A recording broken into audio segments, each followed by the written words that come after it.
Hello, hello, hello! Another day, another surang-surang sa kinabuhi. Char lang! Karong adlaw guys, subani ko ninyo kay maming with me, kay wala nami sudanon.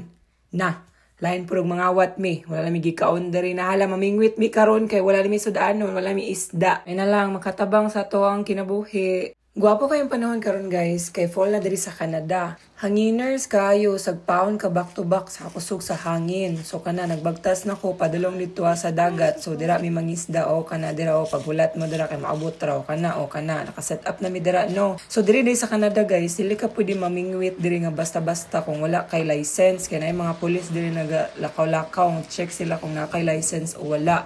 So wala na libre diri sa kalibutan guys, kay patiis nga imo na lang ganing bingwit to, papangitan pa jud kag lisensya. Unya ang lisensya paliton nimo na sa Canadian Tire sa Cabelos, tag $45. So that's gonna be 1,800 something. Good for 1 year na noon na siya nga license. Pero sa isa ka tuig, kaduha ra man mag-fall, mag-spring, mag-summer. So na kaduha ra pud ka mamingwit. Pero ingon pud nila nga magamit mo po daw nimo sa winter. Pero kinsa man po'y mamingwit anang winter, tunga-tunga sa winter nga perti mang tugnawa, ga-ice maning dagat na.